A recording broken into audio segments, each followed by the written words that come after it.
Abubakar Hassan Abubakar here, letting us know what progress they have done. And I promised you that I'll ask him. It's been about 5 months now since he got into office, and he had promised to be giving us an account of what has been going down. So, sir, you promised to be giving a report in your vetting. So my question is, anything for Kenyans to know on the progress so far and what you've done?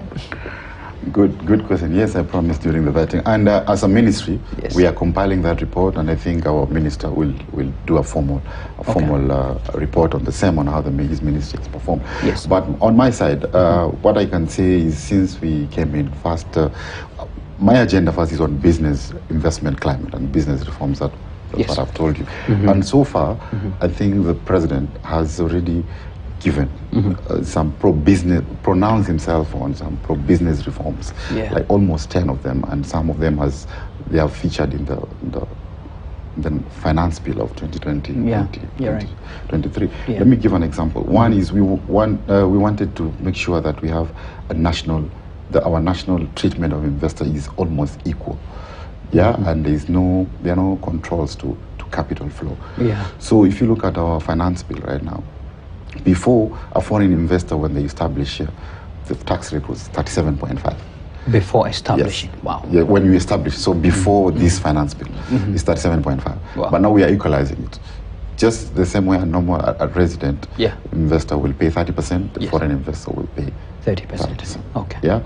The next thing the president has done is on the equity content when an investor comes into this country. In the ICT sector, there was you need to part 30% of your equity to a local investor before you can do business. So he has removed that. So we 100% foreign investment in the ICT and the digital space. Okay. So that as far as national treatment is concerned.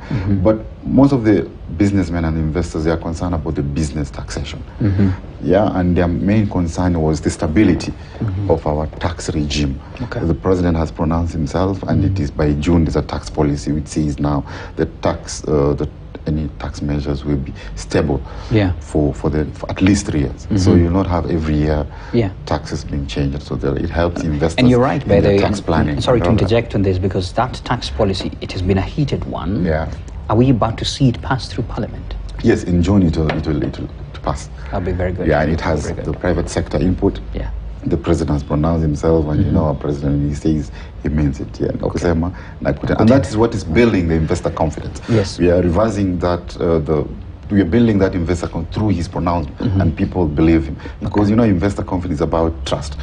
Maybe there was a trust deficit before, but people believe him when he says he commits, and people will invest. So that is one. The tax policy will now be stable. Okay.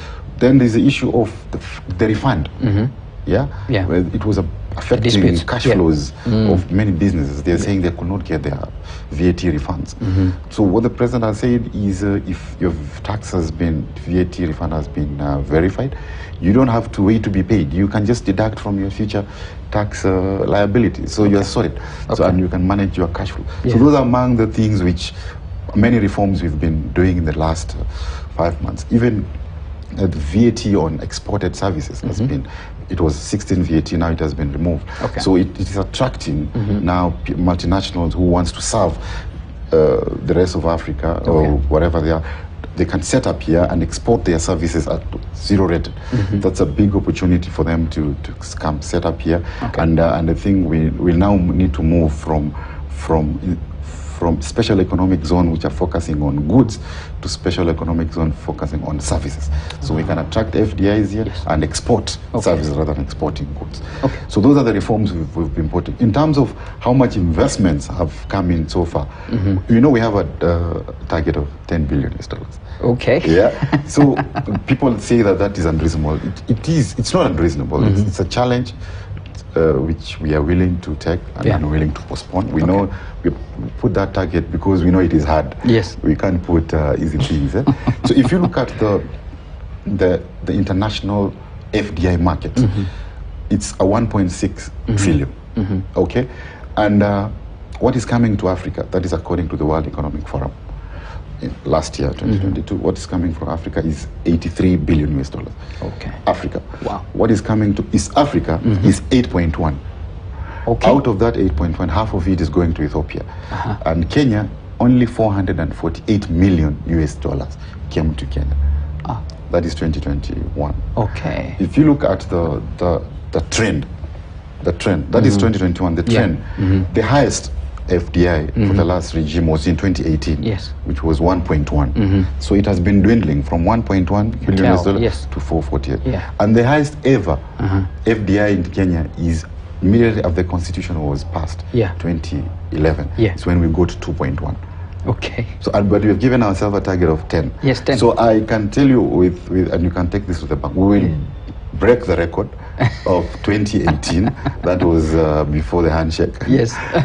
We'll also break the record of the immediately after the constitution. Yes. So our record will be the highest. The highest. Yeah. Even if we don't reach the 10 billion US dollars, but it will be the highest ever in the Kenyan history.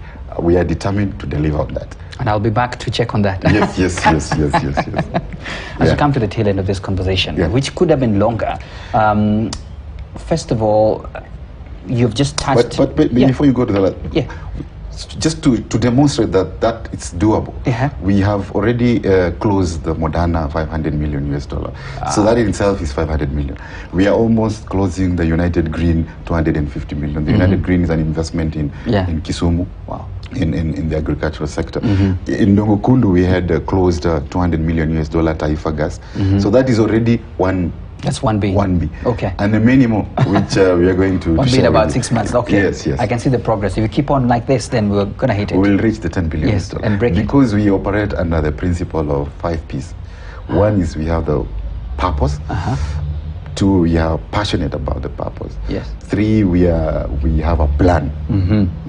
And 4, we are positive. That's the 4th P. And the 5th one, we have prayers. We have God who will help us. We will reach the target.